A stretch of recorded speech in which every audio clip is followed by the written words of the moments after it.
कल से राजस्थान विधानसभा का मॉनसून सत्र शुरू होगा।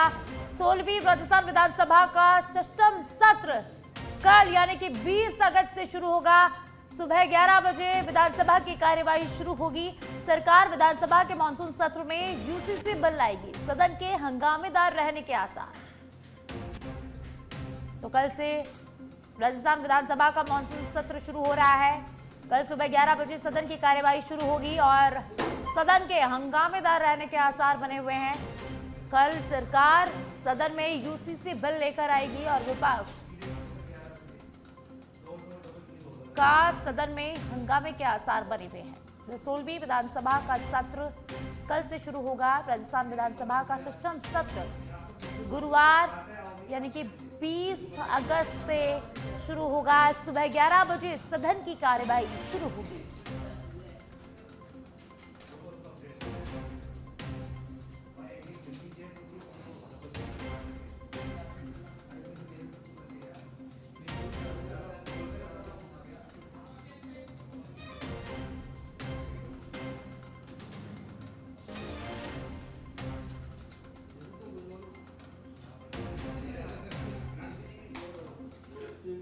भाजपा विधायक दल की बैठक आज होगी। सीएमआर में शाम 7 बजे विधायक दल की बैठक होगी। विधानसभा को लेकर इस बैठक में रणनीति बनेगी। मुख्यमंत्री भुजनलाल शर्मा भाजपा विधायक दल की बैठक को संबोधित भी करेंगे। तो आज सीएमआर में शाम 7 बजे विधायक दल की बैठक होगी। आपको बता दें कि कल से विधानसभा का मॉनसून सत्र शुरू हो रहा है। उससे पहले विधायक दल की बैठक रखी गई है। विधानसभा सत्र को लेकर इस बैठक में रणनीति बनाई जाएगी। मुख्यमंत्री भुजनलाल शर्मा भाजपा विधायक दल की बैठक को संबोधित करेंगे।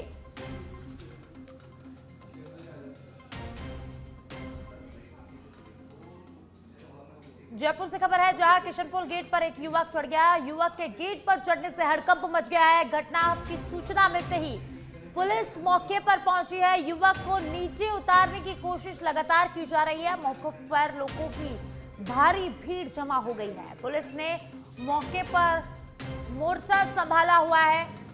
ये तस्वीरें आप देखिए राजधानी जयपुर के किशनपोल गेट की, जहां एक युवक किशनपोल गेट पर चढ़ गया और युवक के चढ़ने से हड़कंप मच गया। जैसे ही सूचना मिली पुलिस मौके पर पहुंची और अब लगातार युवक को नीचे उतारने के प्रयास किए जा रहे हैं।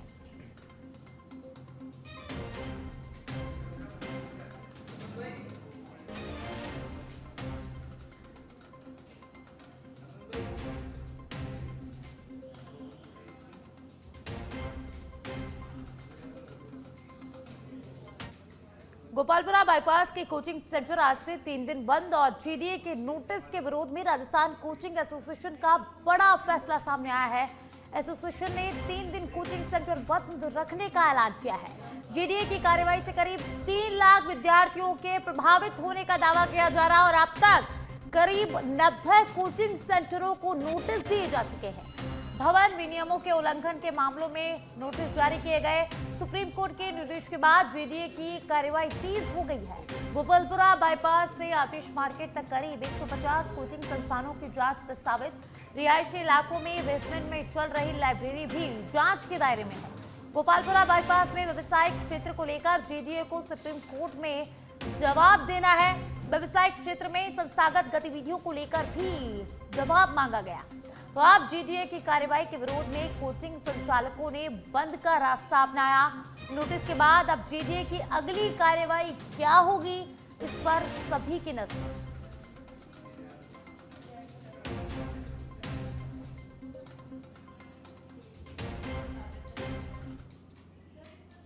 सुप्रीम कोर्ट के आदेश के बाद गोपालपुरा बाईपास पर जीडीए की बड़ी कार्रवाई। बायलॉज के विपरीत चल रहे 87 बिल्डिंग बेसमेंट में नियमों के विपरीत संचालित 116 कोचिंग सेंटरों को नोटिस दिया गया है।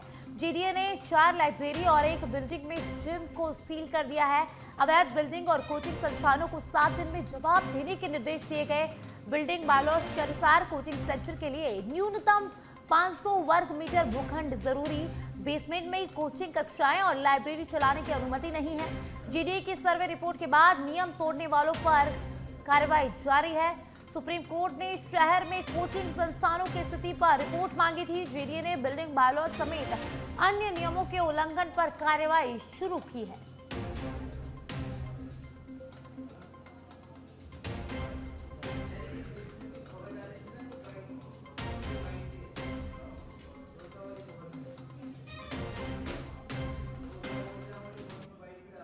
और अब खबर जयपुर से। राजस्थान में आज 10 जिलों में बारिश का येलो अलर्ट रहेगा। अलवर, बारां, भरतपुर, दौसा, डीग, धौलपुर, करौली, खैरतल, तुजारा, कोटपुतली, बहरोड और सवाई माधोपुर में बारिश का येलो अलर्ट जारी किया गया है। अगले 3 दिन प्रदेश में बारिश का दौर जारी रहने के आसार है। तो वहीं 19 अगस्त से पूर्वी राजस्थान में मानसूनी गतिविधियां बढ़ेंगी। 20 से 23 अगस्त तक जयपुर, भरतपुर संभाग में बारिश के आसार बने हुए हैं। मंगलवार को 11 जिलों में हल्की बारिश हुई। करौली, सवाई माधोपुर, कोटा, झालावाड़, चित्तौड़गढ़, बांसवाड़ा, डूंगरपुर, प्रतापगढ़, सलूंबर, उदयपुर और सिरोही में बारिश दर्ज हुई है। प्रतापगढ़ के अरनोद में सबसे ज्यादा 21 mm बारिश दर्ज की गई है। तो वहीं श्रीगंगानगर 39.8 डिग्री के साथ प्रदेश में सबसे गर्म रहा। तो वहीं माउंट आबू 23.9 डिग्री के साथ सबसे ठंडा रहा।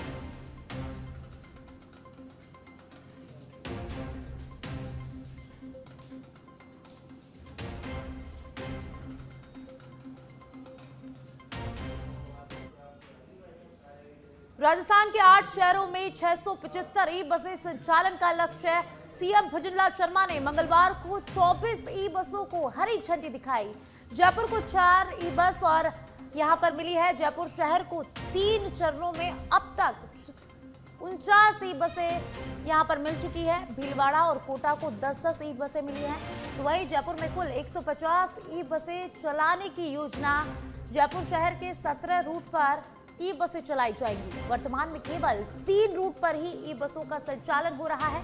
पहले चरण में जयपुर सहित 8 शहरों में 675 ई बसें चलाने का लक्ष्य है। इनमें से अब तक 182 बसें पहुंच चुकी हैं। तो जयपुर में कुल 150 ई बसें चलाने का लक्ष्य रखा गया है। जयपुर शहर के 17 रूट पर ई बसें चलाई जाएंगी। वर्तमान में केवल 3 रूट पर ही ई बसों का संचालन हो रहा है। पहले चरण में जयपुर सहित 8 शहरों में 675 ई बसें चलाने का लक्ष्य रखा गया है।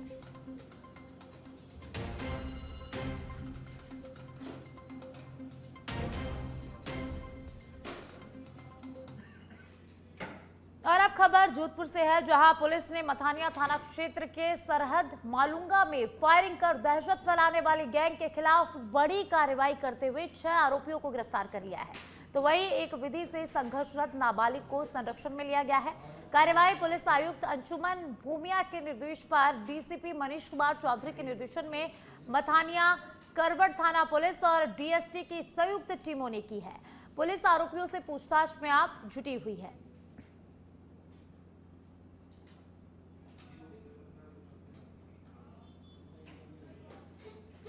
और अब खबर बीकानेर के खजुआला से है, जहां पुलिस की बड़ी कार्रवाई देखने को मिली है। अवैध देसी पिस्तौल के साथ एक युवक को गिरफ्तार किया गया है। अवैध हथियार की सूचना पर पुलिस ने इस पूरी कार्रवाई को अंजाम दिया है। पुलिस ने अक्षय कुमार को गिरफ्तार कर लिया है और इसी के साथ आरोपी के कब्जे से देसी पिस्तौल भी बरामद की गई है। पुलिस ने आरोपी के कब्जे से बाइक को जब्त किया है। पुलिस ने आर्म्स एक्ट के तहत मामला दर्ज कर लिया है। पुलिस आरोपी से अब पूछताछ कर रही है।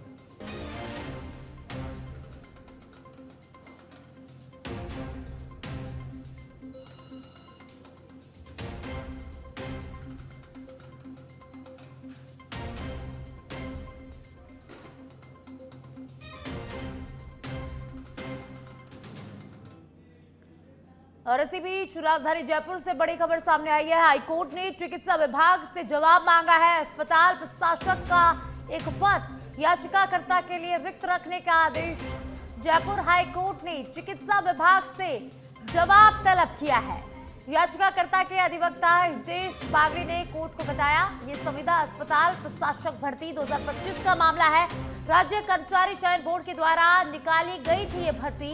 अलग अलग पदों पर भर्ती के लिए राजकीय अस्पतालों के लिए 24 अतिरिक्त विचारित अभ्यर्थियों में याचिकाकर्ता का नाम भी था। याचिकाकर्ता का दस्तावेज सत्यापन होना था, लेकिन याचिकाकर्ता को किसी प्रकार के माध्यम से सूचना नहीं दी गई। ईमेल या एसएमएस द्वारा दस्तावेज सत्यापन के कार्यक्रम की जानकारी नहीं दी गई और न ही किसी अन्य माध्यम से प्रार्थी को दस्तावेज सत्यापन की जानकारी हुई। इसके कारण वह दस्तावेज सत्यापन से वंचित रह गया, जो मानवीय भूल है। उसके प्रार्थना पत्र का भी विभाग ने कोई जवाब नहीं दिया। इस पर हाईकोर्ट ने संविदा अस्पताल प्रशासन को जवाब तलब किया है।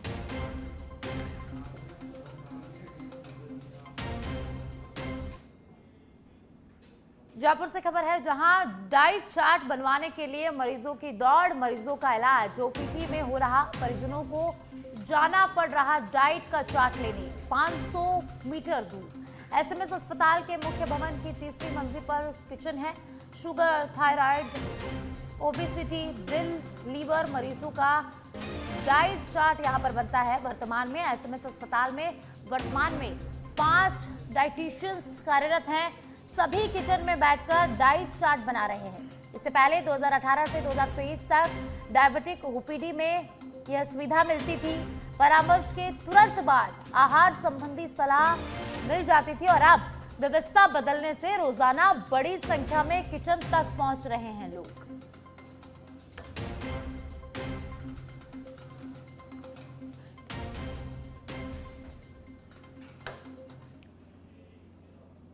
और अब खबर पाली के सुमेरपुर से है, जहां सांडेराव थाना क्षेत्र के ढोला गांव में कृषि फार्म हाउस के पास एक 52 वर्षीय महिला की गला घोंटकर हत्या का मामला सामने आया। महिला का शव घर से करीब 1.5 किलोमीटर दूर जंगल में पड़ा मिला। मृतका की पहचान ढोला गांव निवासी जशोदा के रूप में हुई है। सूचना मिलते ही पुलिस मौके पर पहुंची। पुलिस ने शव को कब्जे में लेकर मामले की जांच शुरू कर दी है।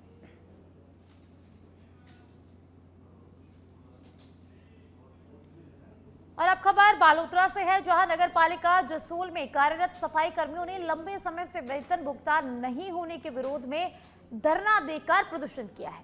सफाई कर्मियों का आरोप है कि उन्हें पिछले कई महीनों से नियमित रूप से वेतन नहीं मिल रहा है।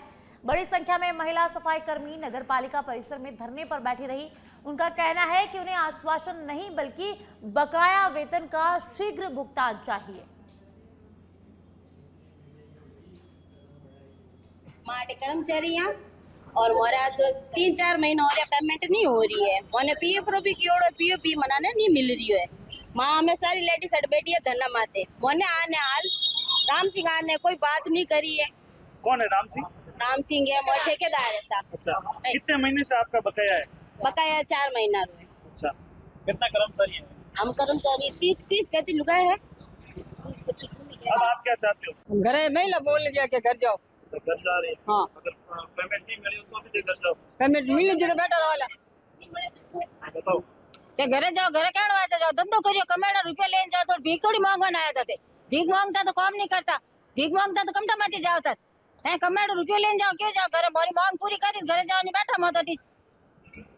कपासन से खबर है, जहां 1.38 करोड़ रुपए की लागत से निर्मित अटल बिहारी वाजपेयी वॉलीबॉल स्टेडियम का लोकार्पण भाजपा जिला अध्यक्ष रतनलाल गाडरी के मुख्य आतिथ्य और विधायक अर्जुन लाल जीनेकर की उपस्थिति में किया गया। समारोह के दौरान भारत रत्न एवं पूर्व प्रधानमंत्री अटल बिहारी वाजपेयी की प्रतिमा का अनावरण भी किया गया।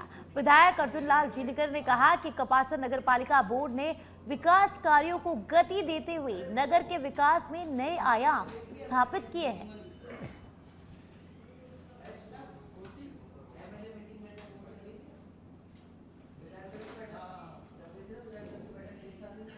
और अब खबर झालावाड़ के खानपुर से है, जहां परवन नदी की खाल में युवक डूबने की सूचना सामने आई है। खाल में नहाने गया था पप्पू बैरवा, अचानक गहरे पानी में जाने से बड़ा हादसा हो गया। एसडीआरएफ टीम ने सर्च अभियान चलाया है। सूचना मिलते ही तहसीलदार हेमराज कपूर और पटवारी लोकेश मालव भी मौके पर पहुंच गए हैं। मौके पर ग्रामीणों की भारी भीड़ जमा हो गई है और लगातार युवक की तलाश की जा रही है।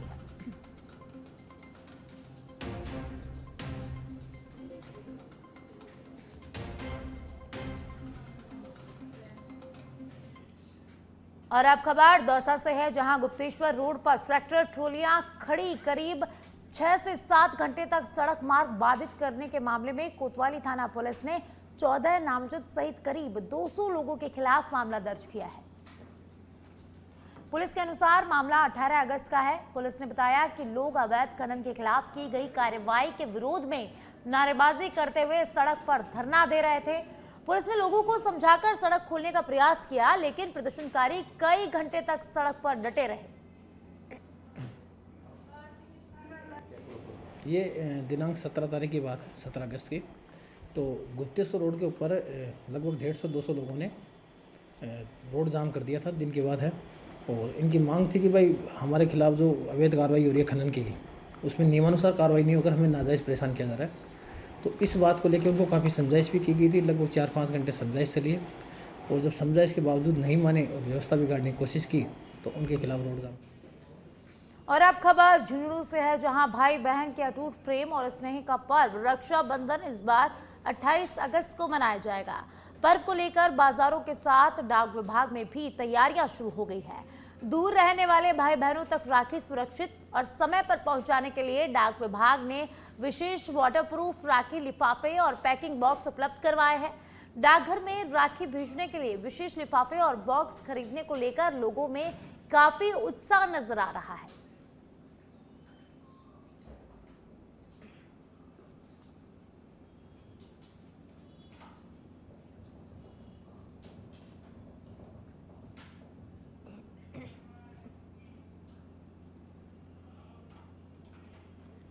और अब खबर सिरोही के मंडार से है, जहां नशे के खिलाफ पुलिस का बड़ा एक्शन देखने को मिला है। अवैध शराब परिवहन पर कार्रवाई की गई है।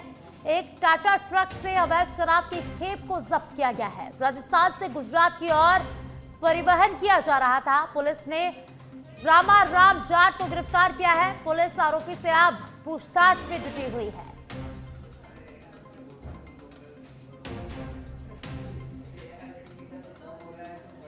तो मंडार पुलिस ने नशे के खिलाफ बड़ा एक्शन लिया है। अवैध शराब परिवहन पर बड़ी कार्रवाई की गई है। राजस्थान से गुजरात की ओर शराब का परिवहन किया जा रहा था। पुलिस ने इस दौरान रामाराम जाट को गिरफ्तार भी किया है। मंडार पुलिस ने अवैध शराब को लेकर बड़ी खेप बरामद की है। पुलिस ने नाकाबंदी के दौरान एक ट्रक को जब्त किया है। ट्रक के अंदर से जो है करीबन 495 पेटी अवैध शराब की बरामद की है। लगातार मंडार पुलिस नाकाबंदी कर रही थी और टोल प्लाजा के पास नाकाबंदी के दौरान जैसे ही ट्रक पहुंचा तो जांच के दौरान पाया कि जो चावल है और चावल के पाउडर की आड़ में अवैध शराब की परिवहन किया जा रहा था। जब चेकिंग की तो उसमें से करीब 495 पेटी अवैध शराब की है वो बरामद हो गई। जो ये अनुमानित है उसकी कीमत 20 लाख रुपए बताई जा रही है और पुलिस ने एक चालक रामाराम जाट को भी गिरफ्तार कर लिया है। मामले को लेकर लगातार पुलिस अवैध शराब पर शिकंजा कस रही है और उससे एक दिन पहले भी एक कार को जब्त किया था और उसमें अवैध शराब भरी हुई थी। पुलिस अब चालक को गिरफ्तार कर पूरे नेटवर्क का खुलासा करने में जुटी हुई है कि ये शराब कहाँ पे सप्लाई की जानी थी और ये कहाँ से भरी थी। लगातार जो सीआई है प्रवीण आचार्य, उनके नेतृत्व में अवैध शराब पर कार्रवाई लगातार है, वो आगे भी जारी रहेगी। कैमरामैन के साथ प्रवीण पुरोहित, सच बेधड़क, रेवदल। और अब खबर विकासनगर से है। विकासनगर में तेज बारिश के बाद स्वारना नदी में अचानक आए सैलाब से यूपीईएस यूनिवर्सिटी के 6 छात्रों की जान आफत में फंस गई। सभी छात्र मिसरास पट्टी के थानगांव क्षेत्र के में ट्रैकिंग के लिए गए हुए थे। वापस लौटते समय अचानक तेज बारिश शुरू हो गई, जिससे नदी का जलस्तर तेजी से बढ़ गया और छात्र जंगल में फंस गए। सूचना मिलते ही एसडीआरएफ की रेस्क्यू टीम मौके पर पहुंची और दुर्गम रास्ते के चलते टीम ने करीब 6 किलोमीटर पैदल ट्रैकिंग कर छात्रों तक पहुंच बनाई। एसडीआरएफ जवानों ने कड़ी मशक्कत के बाद सभी 6 छात्रों को सकुशल रेस्क्यू कर सुरक्षित स्थान पर पहुंचाया। एसडीआरएफ ने बारिश के मौसम में पर्यटकों और छात्रों से नदी नालों के पास नहीं जाने और मौसम की स्थिति देखकर ही ट्रैकिंग करने की अपील की है।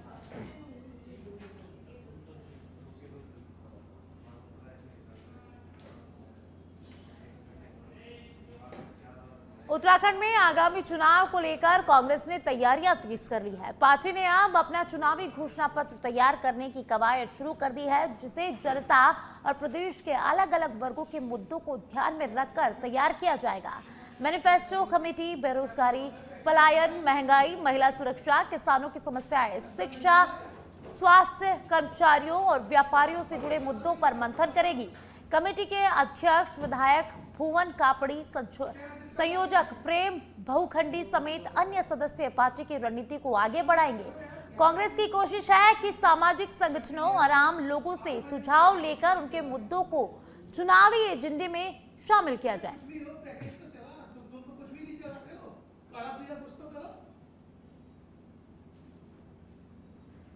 ये घोषणा पत्र जन घोषणा पत्र होगा। हम जनता के बीच जाकर जनता की नब्ज टटोलकर वो क्या प्रदेश के लिए चाहते हैं, क्या होना चाहिए, उस पर चर्चा करेंगे। इसके लिए पहले हम जिले में जाकर हर वर्ग से मिलेंगे, उसके साथ साथ युवाओं से और जेन जी से, जेन अल्फा से, सारे लोगों से मिलेंगे और उनसे बातचीत करेंगे कि वो क्या चाहते हैं, उनके सुझाव क्या हैं। ये घोषणा पत्र जन घोषणा पत्र होगा। हम जनता के बीच जाकर।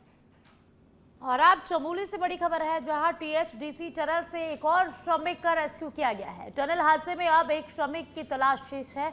लापता श्रमिक की तलाश में युद्ध स्तर पर सर्च ऑपरेशन चलाया जा रहा है। टनल में जमा स्लज और पानी निकालने का काम तेज। एनडीआरएफ, एसडीआरएफ समेत कई एजेंसियां रेस्क्यू अभियान में लगातार जुटी हुई है। रेस्क्यू किए गए श्रमिक को जिला अस्पताल गोपेश्वर भेजा गया है। टनल के संभावित स्थानों पर सघन सर्च अभियान जारी है। सक्शन पंपों से टनल से पानी और मलबा निकाला जा रहा है। 13 अगस्त के टनल हादसे के बाद रेस्क्यू अभियान लगातार जारी है और अब तक 9 शव यहां से बरामद कर लिए गए हैं।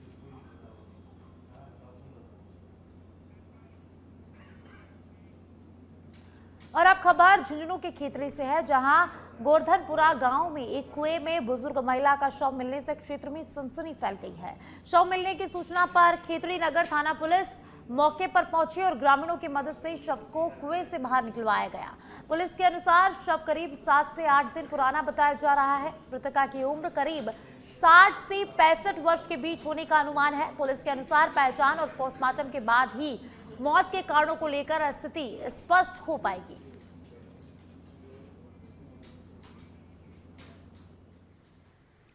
कंट्रोल रूम से सूचना मिली कि गोवर्धनपुरा से सूचना आई है, एक कुएं के अंदर डेड बॉडी पड़ी हुई है, स्मेल आ रही है। इस पर मैं जाप्ते के मैं स्वयं SHO मौके पे पहुंचा। लोअरिंग मशीन की मदद से डेड बॉडी को निकलवाया गया। श्रीमान CO साहब भी उपस्थित थे वहाँ। और चूँकि डेड बॉडी काफ़ी पुरानी लग रही है और उसकी शिनाख्त नहीं हो पाई है, फिलहाल खेतड़ी हॉस्पिटल में मोर्चरी में रखवा दिया गया है डेड बॉडी।